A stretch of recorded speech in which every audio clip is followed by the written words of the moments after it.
आप सभी लोगों ने एक बात सुनी होगी कि हम लोगों को अपने कर्मों का फल भोगना ही पड़ता है, चाहे वो इस जन्म में हो चाहे वो अगले जन्म में हो। एंड ये बात सिर्फ इंसानों पे लागू नहीं होती, ये बात ऋषियों पे लागू होती है, ये बात देवताओं पे लागू होती है। और आज इसी संदर्भ में हम महाभारत से रिलेटेड कुछ प्री बर्थ देखेंगे। प्री बर्थ ना कह के मैं इसको कहूँगा प्रीवियस बर्थ, मतलब पिछले जन्म में वो क्या थे और क्यों वो महाभारत की कहानी का हिस्सा बने, क्यों उनके हिस्सा बनने के बाद महाभारत की कहानी चेंज हुई। तो इसी के संदर्भ में आज ये वीडियो है। नमस्कार सभी को, मैं स्वागत करता हूँ आपका अपने YouTube चैनल पे जिसका नाम है द स्कॉलर्स गाइड, जहाँ मंडे से लेकर फ्राइडे तक हमारी वीडियो आती है। यूजीसी नेट पेपर वन पे सैटरडे को रिसर्च वीडियो आती है। टाइम सबका सेम है, 6:15 शाम को। और संडे को 11 बजे सुबह आती है वीडियो महाभारत पे, जो हमारी महागाथा सीरीज चल रही है। और आज उसका, आज कौन सा एपिसोड है, एक सेकेंड। हाँ, आज एपिसोड नंबर 12 और टॉपिक है previous births that changed the Mahabharata. तो कुछ ऐसे प्रीवियस बर्थ हुए जिनके पिछला कुछ और जन्म था और किसी कारणवश या तो उन्होंने कुछ गलत किया या तो उनके साथ कुछ गलत हुआ, उस हिसाब से वो महाभारत में स्थापित हुए। महाभारत की जो हमें माना जाता है कि द्वापर युग में हुआ था, उसमें उन्हें स्थापित किया गया और उनके कारण युद्ध में काफी बदलाव हुए या फिर महाभारत की कहानी में काफी बदलाव हुए। ठीक है, सबसे पहला नाम आता है शिखंडी का। प्रीवियस बर्थ का नाम था अम्बा। तो क्या होता है कि ये सब अम्बा प्रिंसेस थी, कहाँ की, काशी की। प्रिंसेस बोले तो राजकुमारी। तो सिर्फ अम्बा नहीं थी, Amba, Ambika, Ambalika.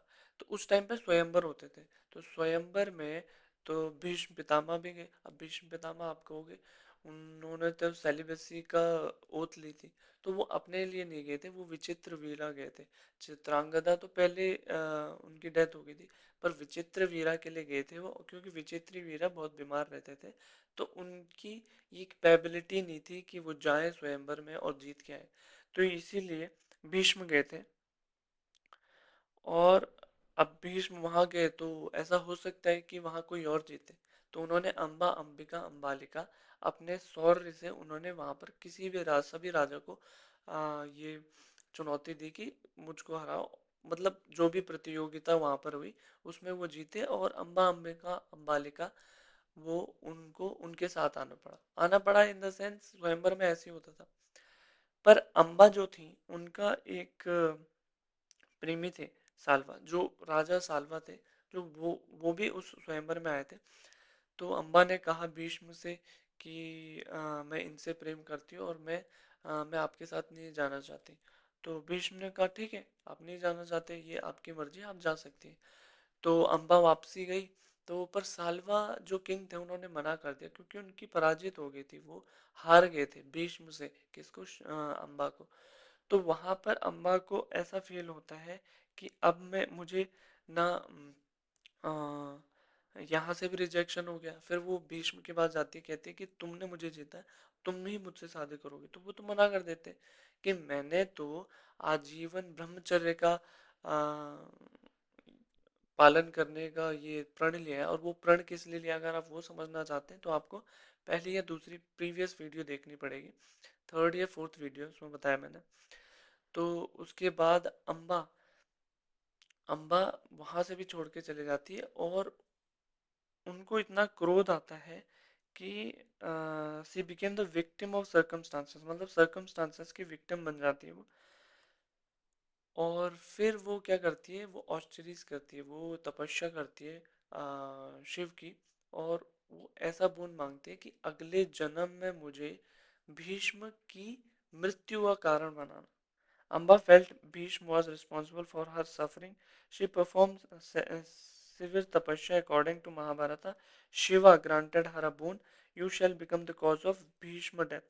She immolated herself and was reborn as Shikhandi. Immolated मतलब उन्होंने अपना देह त्याग दिया, जैसे अग्नि देव को अपने देह त्याग दिया, और फिर वो अगले जन्म में हमें पता ही है शिखंडी बनती है, और शिखंडी बन के भीष्म की हत्या होती है अर्जुन के द्वारा, क्योंकि भीष्म पितामह का ये प्रण था कि वो कभी भी किसी औरत पे या फिर कोई ऐसा जो कभी महिला रही होगी उस पे वार नहीं करेगी। ठीक है, तो ये बात आती है शिखंडी की। अब आता है द्रौपदी, जिनको नलायनी भी पिछले जन्म में थी। तो एक सेज थे, मौद मौद मौदगल्या मौद गल्या मौदगल्या जो एक सेज थे, ऋषि थे, तो उनकी पत्नी थी। तो मौदगल्या जो बहुत बीमार रहते थे, बहुत हताश रहते थे, पर जो नाल्यानी थी उन्होंने उनकी सेवा करी और आजीवन उनकी सेवा करी। इससे खुश होकर शिव भगवान ने उनको एक बूंद दिया। Pleased with her devotion Shiva appeared, Nalani desired an ideal husband. तो उनको ये क्वालिटीज चाहिए थी एक आइडियल हस्बैंड की, कि स्ट्रेंथ होना चाहिए, विजडम होनी चाहिए, करेज होनी चाहिए, ब्यूटी होनी चाहिए, वर्च्यू। और उन्होंने इतनी बार मल्टीपल बार बोला कि मुझे ये ऐसा हस्बैंड चाहिए। तो उनको ये बूंद दिया गया शिव के द्वारा कि in your next life you will shall have 5 husbands. ठीक है, इम्पैक्ट ऑन महाभारत पे क्या इम्पैक्ट बना? She became Draupadi. ठीक है, Draupadi became the wife of 5 Pandavas, symbol of feminine dignity obviously, क्योंकि जिनकी वजह से, जिनकी जब इज्जत पे बात आई तो महाभारत का युद्ध हुआ। ठीक है, central figure of the epic, her humiliation in the dice hall became the moral turning point of Mahabharata. मतलब उनकी जो बेइज्जती हुई, बेइज्जती तो बहुत एक कम शब्द है इस चीज को व्याख्यान करने का, उनके साथ इतना गलत हुआ कि जिसके कारण महाभारत का युद्ध हुआ। अगला जो प्रीवियस बर्थ आता है वो आता है विदुर का। ऐसा माना जाता है कि जो यम भगवान थे उनका प्रीवियस बर्थ था, उनका अगला बर्थ हुआ विदुर। क्यों हुआ? क्योंकि एक बार उन्होंने किसी को श्राप दिया। Assesses name मंदव्य was wrongly punish क्यों गया था? तो ही क्वेश्चन मंदव्य ने पूछा कि यम से कि मुझे रॉन्गली पनिश क्यों किया? तो उन्होंने ऐसा कहा कि आपने बचपन में कोई छोटा सा सिन किया था। ठीक है, Yama replied that Mandavya had committed small sin as a childhood. Mandavya believe the punishment was excessive and unfair. उनको ऐसा बिलीव हुआ कि पनिशमेंट तो बहुत अनफेयर है, तो इसीलिए उन्होंने यम को ही, बताओ, यम को ही उन्होंने श्राप दे दिया कि आपको भी पृथ्वी लोक पे जाना पड़ेगा और ये भुगतना पड़ेगा। तो विदुर विदुर बौना, और विदुर एक ऐसे वो थे, शख्सियत थी जो हुए तो एक मेड से थे, मेड और व्यास से हुए थे, परंतु वो इतने समझदार, इतने सहनशील, इतने फुल ऑफ विजडम थे कि उन्होंने कई बार ये धृतराष्ट्र को वार्निंग भी दी है, चेतावनी दी कि आप ये कदम ना उठाएं। अगर उनकी बात सुन ली जाती तो शायद महाभारत का वॉर भी नहीं होता। इसके बारे में आपको ज़्यादा जानना है तो आपकी फर्स्ट सेकंड वीडियो आप जरूर देखें। अनलाइक ए सेलेस्टियल जज ही नाउ एक्सपीरियंस्ड ह्यूमन सफरिंग। किसके बारे में बात किया गया है? यमा के बारे में, जो विदुर बने बाद में। Vidura became the conscience of Hastinapur. ठीक है, हस्तिनापुर का कॉन्साइंस बने। देखो, राजा तो एक तो कहने के लिए राजा है, एक जिसको सब कुछ टैक्टिक्स आती है, who knows the voice of wisdom, the only man who consistently warned Dhritarashtra कि आप गलत कर रहे हो, आपको ये चीज रोकनी पड़ेगी।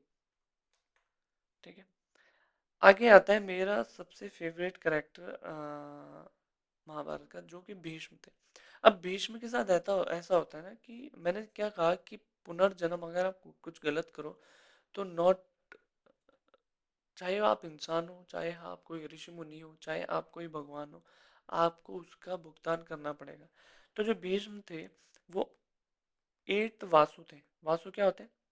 भगवान होते हैं हमारे। 33 कोटि देवी देवता होते हैं, उसमें से 8 वासु होते, रुद्र रुद्र होते हैं, अलग अलग कुमार होते हैं। ठीक है, उसमें से 8 वासु के जो 8th वासु थे, उनकी वाइफ ने एक गाय देखी जिसका नाम था नंदिनी।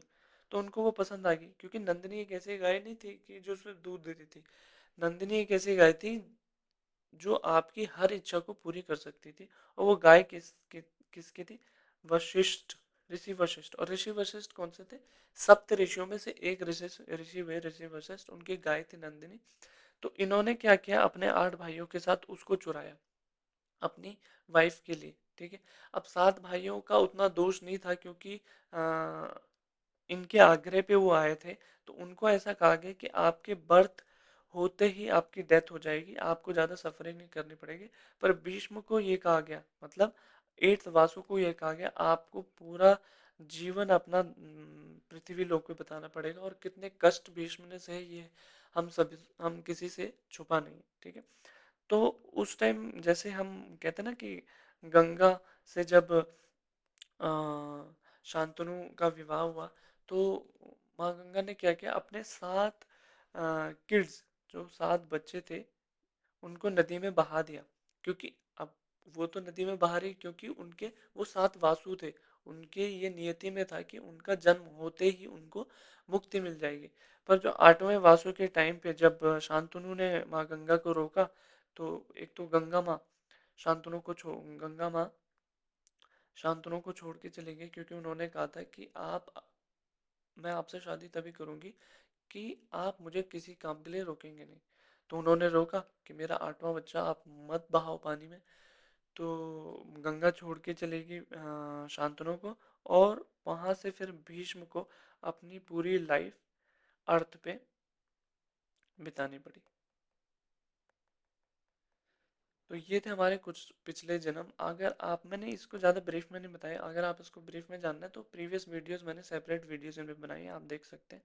आई होप आप लोगों को ये वीडियो पसंद आई हो। ये पसंद आई है तो एक चीज़ आप ज़रूर कर सकते हैं, जो आप कर सकते हैं क्या, सब्सक्राइब कर सकते हैं आप स्कॉलर्स गाइड को। और मैं मिलूंगा आपसे अगली वीडियो में, तब तक के लिए बाय बाय, नमस्कार।